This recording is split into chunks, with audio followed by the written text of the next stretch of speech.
Hello दोस्तों, geography basics में आप सभी का स्वागत है।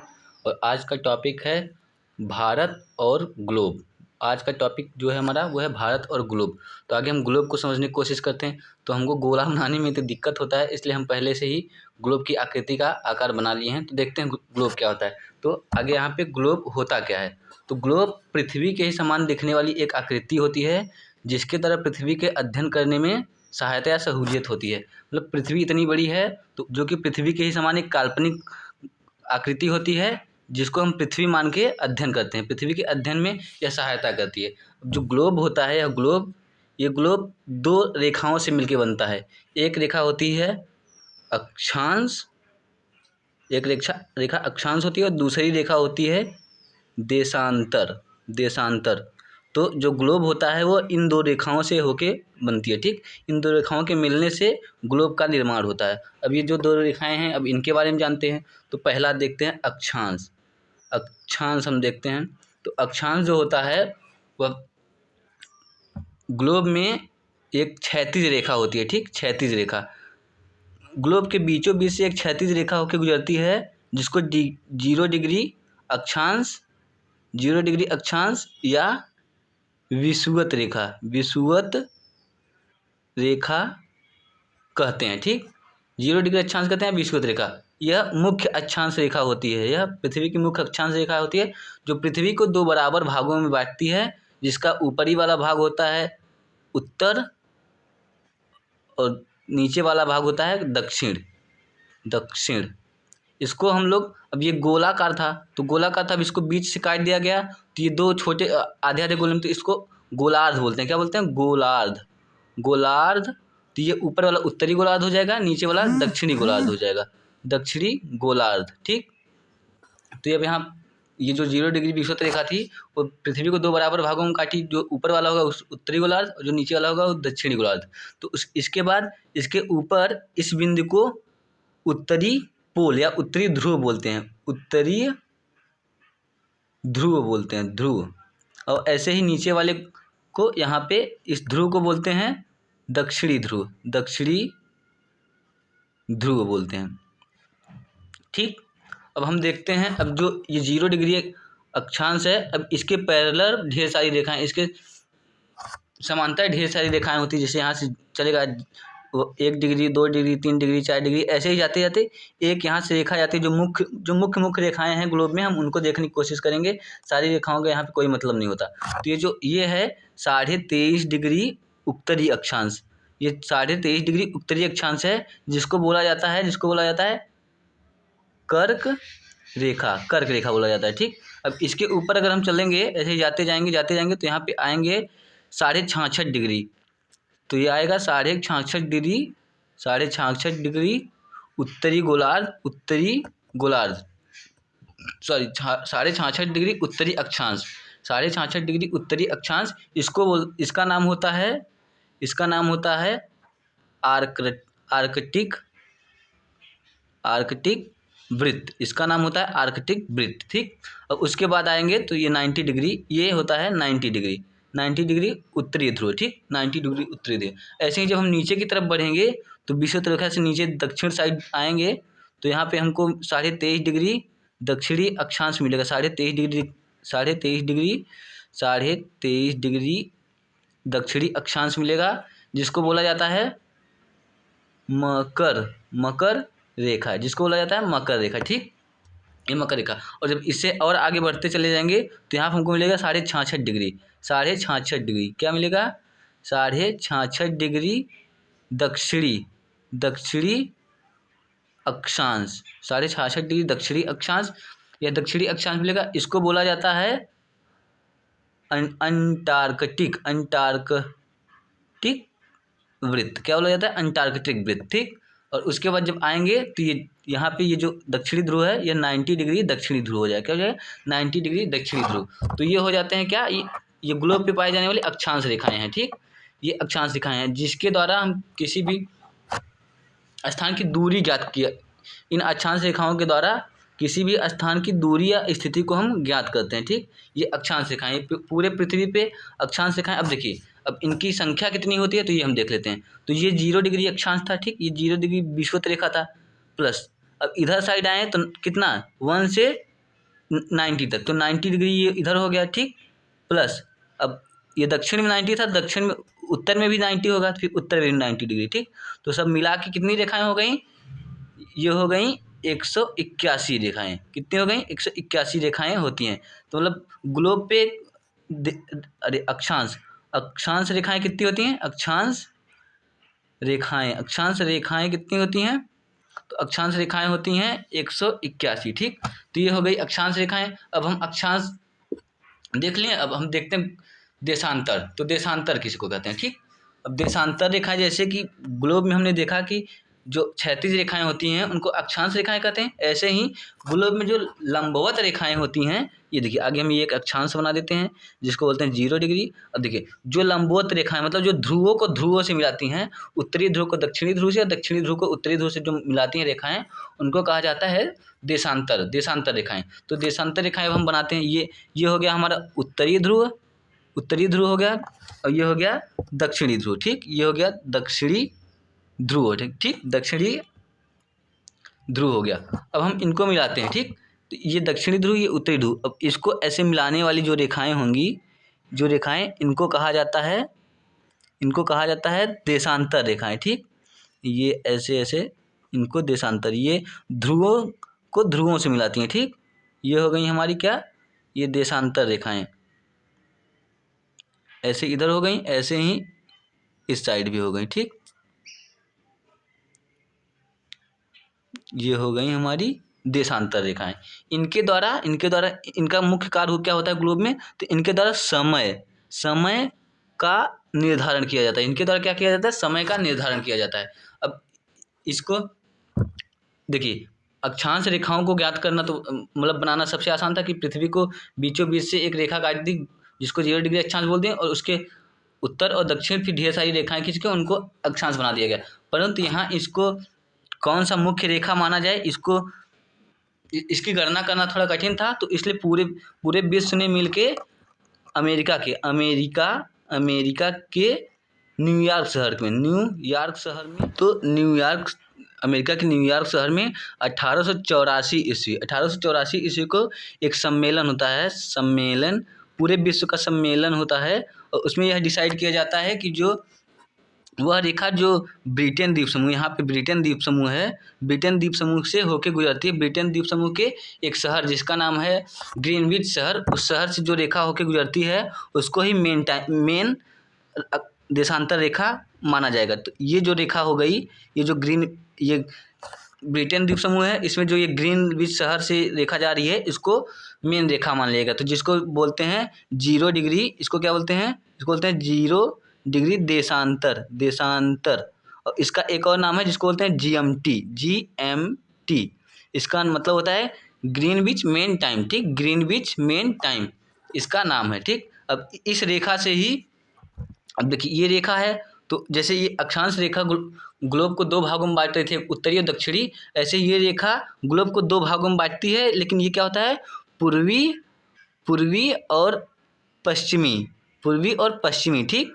ये 2 गोलार्धों में फिर विभक्त करती है, कौन सी, देशांतर रेखा, ठीक। तो जो पूर्वी रेखाएं होती हैं, इधर चलने पे इधर चलने पे देशांतर रेखाएं बढ़ती हैं और इधर चलने में देशांतर रेखाएं बढ़ती हैं, ठीक। अभी अच्छा हमने एक चीज़ बताना भूल गया कि एक अक्षांश से दूसरे अक्षांश तक की बीच की दूरी, एक अक्षांश से दूसरे अक्षांश की दूरी जो होता है 111.14 किलोमीटर होता है, ठीक। 111.14 किलोमीटर होता है एक अक्षांश से दूसरे अक्षांश की दूरी, ठीक। और यहाँ पे अगर हम देशांतर की बात करें तो एक देशांतर से दूसरे देशांतर के बीच की दूरी ध्रुवों पे सबसे कम होती है, मतलब ध्रुवों पे 0 होती है। क्या होती है, ध्रुवों पे 0 होती है, और अक्षांश पे मतलब कि क्या बोलते हैं, विषुवत रेखा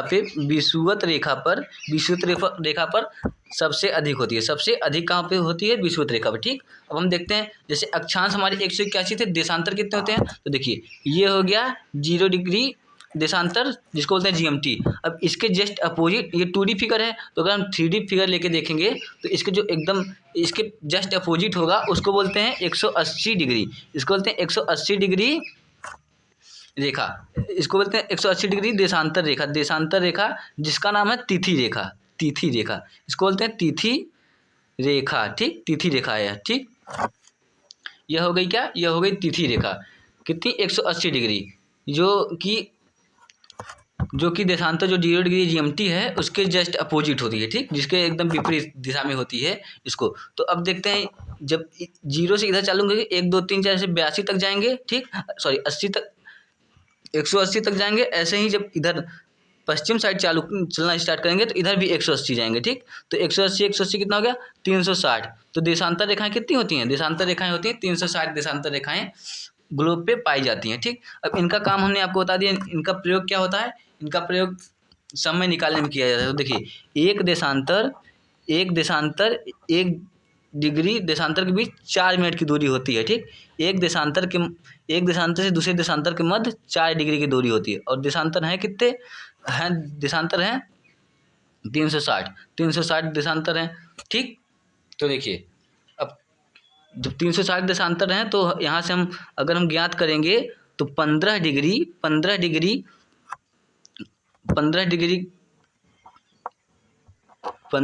1 घंटा, 1 घंटे यहाँ पे निकल के आ रहा है 1 घंटा। ठीक, 1 घंटे निकल, मतलब 1 घंटे में पृथ्वी 15 डिग्री घूमती है। ठीक, 15 डिग्री, ठीक 15 डिग्री घूमती है। इससे 15 डिग्री में 1 घंटे, तो अब देखते हैं दिन कितना होता है, 24 घंटे का, 24 घंटे पे। ठीक, 24 घंटे का दिन होता है। तो इससे हमको पता चलता है ये जो 24 है, मतलब पूरे विश्व में, पूरे ग्लोब में क्या है, पूरे ग्लोब में 24 समय जोन है। कितने, 24 समय जोन हैं, 24 समय जोन। अब हमको 24 समय जोन कैसे पता चला, क्योंकि 15 डिग्री में 1 घंटा जाता है, और 1 घंटा जब 15 डिग्री में जा रहा है तो एक दिन में कितने घंटे होते हैं, एक दिन में पूरे 24 घंटे, अतः 24 समय जोन पाए जाएंगे पूरे पृथ्वी पे। ठीक, अब हम देखते हैं 180 डिग्री देशांतर 180 डिग्री देशांतर जो क्या है, जो कि बोलते हैं तिथि रेखा। इसको बोलते हैं तिथि रेखा। ठीक, तिथि रेखा बोलते हैं। अब इसे तिथि रेखा क्यों बोलते हैं, इससे तिथि कैसे निकाली जाती है, आज हम उसको समझने की कोशिश हम लोग करते हैं। ठीक, तो तिथि रेखा इसको कहते हैं क्योंकि यह जो रेखा होती है, ये देखिए, हम मान लेते हैं कि ये वाली रेखा 180 डिग्री, ठीक 180 डिग्री, और ये पूर्व की दिशा और ये पश्चिम की दिशा। ठीक, तो देखिए, ये जो 180 डिग्री देशांतर है, अगर हम इसके पूर्व साइड चलते हैं तो एक दिन बढ़ जाता है। ठीक, जैसे इधर 24 तारीख है, तो ये यहाँ से इधर चलते हैं, इधर 24, तो जब इधर पश्चिम साइड चलेंगे तो इधर क्या होगा, 23 तारीख होगा। क्या होगा, 23 तारीख होगा। अगर इधर 24 है तो अगर हम चलते हैं, अगर किससे 180 डिग्री देशांतर से तिथि रेखा से इधर चलते हैं तो 124, मतलब इधर एक दिन बढ़ जाता है और इधर एक दिन घट जाता है। ठीक, यही अंतर होता है इनसे। और अगर हम इधर देखें तो देशांतरों में जब हम पूर्व की तरफ चलते हैं तो क्या होता है, +4 बढ़ जाता है, +4 बढ़ता है, और इधर अगर पश्चिम साइड चलते हैं तो -4 हो जाता है। ठीक, -4 डिग्री, 4 मिनट, सॉरी डिग्री नहीं, यहाँ पे 4 मिनट। जब पूर्व की तरफ चलेंगे 4 मिनट बढ़ जाएंगे, और जब पश्चिम की तरफ स्टार्ट करेंगे 4 मिनट घट जाएंगे। ठीक, यह होता है ग्लोब में अक्षांश और देशांतरों का विस्तार, जिसको हमने आसानी से देखा है। पेज में हम देखते हैं, जैसे देखिए, हमने गोलार्ध बनाया, ये एक गोलार्ध हो गया। गोला थोड़ा सा अच्छा नहीं बनेगा, आप मैनेज कर लीजिएगा। ये एक गोलार्ध हो गया, तो इसमें ये अक्षांश रेखाएं हैं। ठीक, ये 0 डिग्री क्या है, विषुवत रेखा, 0 डिग्री विषुवत रेखा है। तो ये देखिए, इधर एक गोलार्ध बना, इसको बोलते हैं उत्तरी गोलार्ध। ठीक, उत्तरी गोलार्ध बोलते हैं, और इसको बोलते हैं दक्षिणी गोलार्ध। ठीक, ये दक्षिणी गोलार्ध हो गया। ठीक, ये दक्षिण। और अगर ऐसे ही जब हम देशांतर की बात करते हैं तो देशांतर से क्या बनता है, ये हो गया ध्रुव हो गए, ये उत्तरी ध्रुव, ये दक्षिणी ध्रुव। और देखिए, जब इनको जो मिलाने वाली रेखा है, ये 0 डिग्री क्या है, देशांतर 0 डिग्री देशांतर था। ठीक, और 0 डिग्री देशांतर यह ग्लोब को पूर्व और पश्चिम भागों में बांटती है। ठीक, पश्चिम भागों में बांटती है। तो ऐसे देखते हैं, देखिए, एक गोलार्ध ये मिला, एक गोलार्ध ये, एक उत्तरी गोलार्ध, एक दक्षिणी गोलार्ध, एक पश्चिमी गोलार्ध, एक पूर्वी गोलार्ध। अब जब हम इनको मर्ज करेंगे, यहाँ पे मर्ज करते हैं एक दूसरा गोलार्ध बना के, तो ये देखिए ऐसे यह अक्षांश रेखा हो गई, ठीक, 0 डिग्री, और यह देशांतर रेखा हो गई, ठीक। तो हमको यहाँ पे कितने गोलार्ध प्राप्त हुए, 1 2 3 4, 4 गोलार्ध प्राप्त हुए। तो इसको हम लोग बोलेंगे, ये देखिए उत्तरी है, ये उत्तरी और पूर्वी, क्या बोलेंगे, उत्तर पूर्वी गोलार्ध, उत्तर पूर्वी गोलार्ध। और ये देखिए इधर उत्तरी है और ये पश्चिमी है, तो क्या होगा, पश्चिम उत्तर पश्चिम गोलार्ध, क्या होगा, उत्तर पश्चिम गोलार्ध होगा। इधर देखिए ये पश्चिम वाला ही एरिया है और यहाँ पे दक्षिण है, तो दक्षिण पश्चिम गोलार्ध, क्या होगा, दक्षिण पश्चिम गोलार्ध। और ये होगा दक्षिण पूर्व गोलार्ध, क्या हो जाएगी, दक्षिण पूर्व गोलार्ध, ठीक, दक्षिण पूर्व गोलार्ध। तो हमको कितने, 4 गोलार्ध मिले। पृथ्वी में कितने गोलार्ध है, 4 गोलार्ध। और हमने यहाँ पे मेंशन किया था ग्लोब और भारत। अब हम भारत को देखेंगे, भारत की स्थिति, भारत की स्थिति किस पे, ग्लोब पर भारत की स्थिति देखते हैं, ठीक ठीक। अब आइए हम देखते हैं भारत की स्थिति ग्लोब पर। तो हमने यहाँ पे दूसरा एक स्लाइड लिया है जिससे हम आपको अच्छे समझाएंगे, जिसको हम पहले से ही प्रिपेयर करके आए हैं, ठीक। ये देखिए ये यहाँ पे हमने अक्षांश रेखाएं लिखी हैं, यहाँ पे हमने देशांतर, जो कि आपको अभी हमने अक्षांश और देशांतर दोनों समझा दिया है। अब ग्लोब पर भारत की बात करते हैं, ठीक। ग्लोब पे क्या करते हैं, भारत की बात। देखिए हमने यहाँ आपको बताया था, ये उत्तर पश्चिमी गोलार्ध है, ये दक्षिण पश्चिम गोलार्ध है, ये दक्षिण पूर्व गोलार्ध है, ये उत्तर पूर्व गोलार्ध है, ठीक। तो जो इंडिया की स्थिति है, इंडिया की स्थिति कहाँ है, उत्तर पूर्व गोलार्ध में, उत्तर पूर्व गोलार्ध में इंडिया है। अब जो इंडिया उत्तर पूर्व गोलार्ध में कितने अक्षांश और कितने देशांतर के मध्य पाया जाता है, तो इसको अगर हम देखने की कोशिश करते हैं तो ये देखिए यहाँ पे हमने इसको जूम आउट किया है, इसको जूम आउट करके इधर ये देखिए, ये जो भारत का मैप है, तो हमको पता है यह गोलार्ध में यह नॉर्थ दिशा होता है, यह साउथ दिशा होती है, और ये ईस्ट दिशा होती है, और ये क्या होता है, वेस्ट दिशा, ठीक। ये उसके बाद अब देखते हैं जो भारत का जो सबसे पूर्वी बिंदु है वो वह कितना है, 97 डिग्री 25 मिनट, 97 डिग्री 25 मिनट पूर्वी देशांतर, ठीक। हमने कल की वीडियो में आपको बताया था पूर्वी देशांतर कहाँ से आया। तो आप देखिए कैसे पूर्वी देशांतर है, क्योंकि जो देशांतर रेखाएं हैं ये पूर्वी देशांतर रेखाएं हैं। इधर से देशांतर के जब 0 डिग्री से इधर जाएगा तो ये पश्चिमी देशांतर रेखाएं होती हैं, और ये पूर्वी देशांतर रेखाएं। तो भारत पूर्वी गोलार्ध में है, इसलिए पूर्वी देशांतर रेखाएं हुई, ठीक। तो ये सबसे पूर्वी बिंदु का भारत का सबसे पश्चिमी बिंदु देखेंगे तो 67 डिग्री 7 मिनट, 67 डिग्री 7 मिनट पूर्वी देशांतर, 67 डिग्री 7 मिनट पूर्वी देशांतर भारत का सबसे पश्चिमी बिंदु है।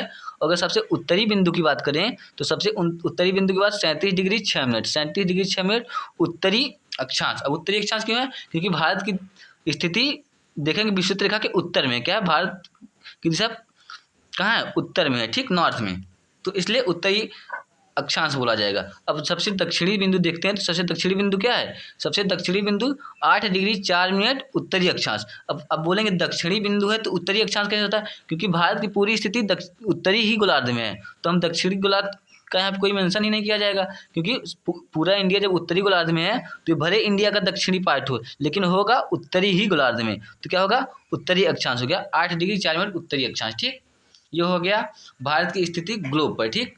अब भारत कि हम यहाँ मेन हमारा मकसद भारत को समझना था, तो हम भारत को समझने के लिए भारत के कुछ अक्षांश, कुछ देशांतर रेखाएं और हैं जो कि भारत के लिए बहुत महत्वपूर्ण है, उनको हम नेक्स्ट पेज में रखे हैं, तो उनको आइए देखते हैं। तो यहाँ पे हम भारत के कुछ बिंदु को रखे हैं जो कि अक्षांश हैं, जो कि बहुत ही महत्वपूर्ण है भारत की दृष्टि से।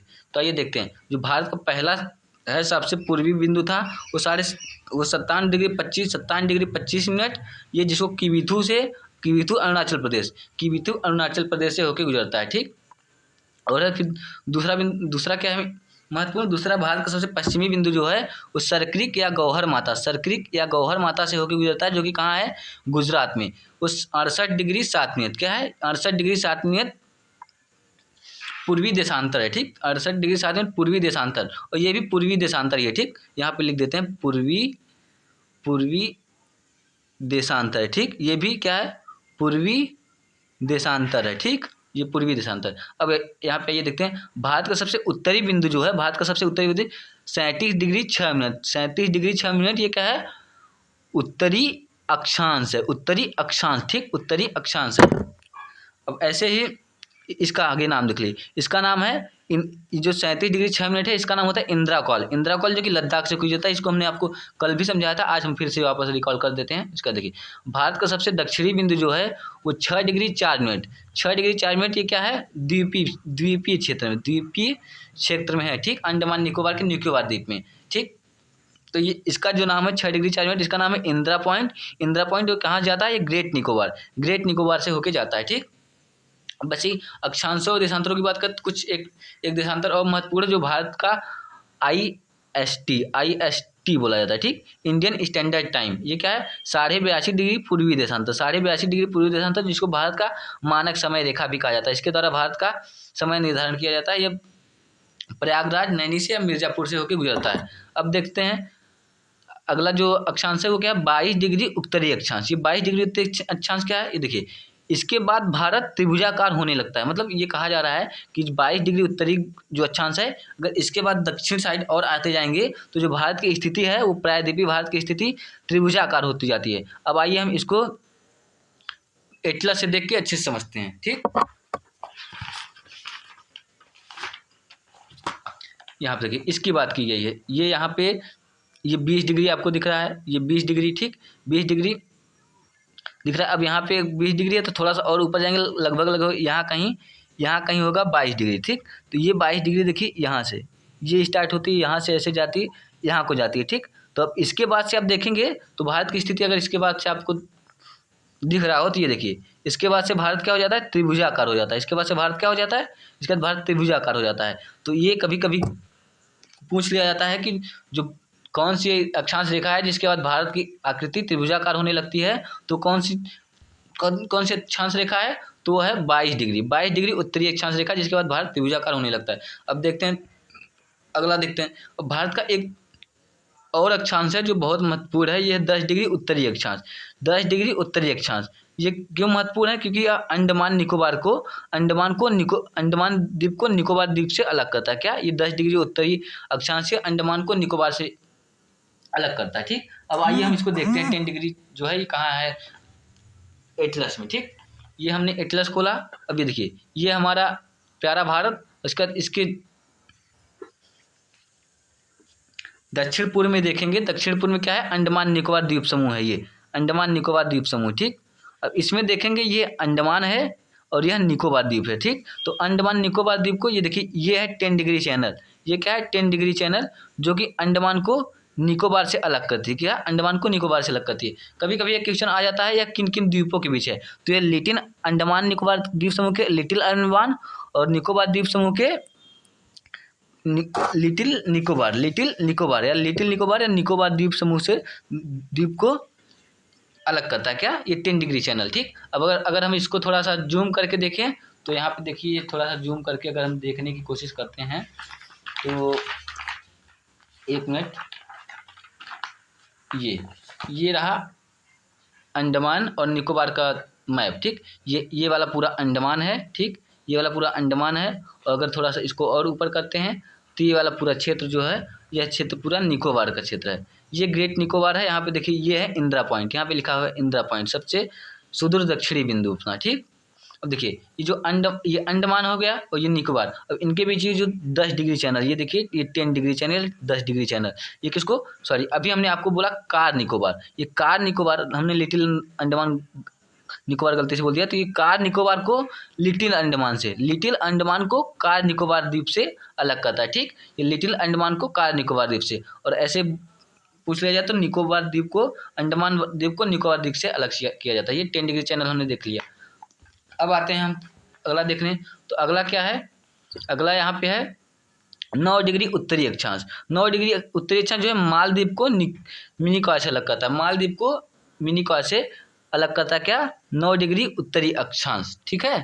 तो फ्रेंड्स देखिए, यहाँ पे एक गलती है जिसको हमने ध्यान नहीं दिया, ये होगा, ये 8° होगा, ये 8° अक्षांश होगा उत्तरी अक्षांश, और ये 9°, ये क्या होगा, ये 9° उत्तरी अक्षांश। तो जो 9° उत्तरी अक्षांश होता है, 9° उत्तरी अक्षांश, यह किसको, लक्षद्वीप को मिनिकॉय से अलग करता है, लक्षद्वीप को मिनिकॉय। हम अगर इसको देखने की कोशिश करें तो ये देखिए, ये हो गया 9°, ये 9° चैनल दिख रहा है, ये किसको अलग करता है, ये हमारा है लक्षद्वीप पूरा, पूरा ये हमारा क्या है, ये पूरा हमारा लक्षद्वीप है, ठीक। और लक्षद्वीप, और इधर देखेंगे तो ये मिनिकॉय लक्षद्वीप का ही एक पार्ट है जो कि सुदूर दक्षिण में है, तो ये मिनिकॉय है। तो मिनिकॉय को लक्षद्वीप से क्या अलग करता है, 9 डिग्री चैनल, 9 डिग्री और 9 डिग्री उत्तरी अक्षांश अलग करता है। तो ये आपका लक्षद्वीप और ये मिनिकॉय, ठीक। यहाँ पे छोटी सी मिस्टेक हो गई, उसके लिए हम माफ़ी चाहते हैं। उसका देखिए 8 डिग्री उत्तरी अक्षांश, 8 डिग्री उत्तरी अक्षांश जो है वो मालदीव को मिनिकॉय से अलग करता है। देखिए मालदीव को मिनिकॉय से अलग करते हैं। अब इसको भी हम देख लेते हैं, ठीक ठीक। ये देखिए ये हो गया मिनिकॉय हुआ, और ये 8 डिग्री चैनल है, 8 डिग्री चैनल। और इसके इधर साइड, यहाँ पे इधर साइड है मालदीव। तो ये इंडिया का मैप है, इसलिए इसमें मालदीव को नहीं दिखाया गया है। तो इधर साइड मालदीव है, जो 8 डिग्री चैनल है वो मिनिकॉय को मालदीव से अलग करता है, ठीक है।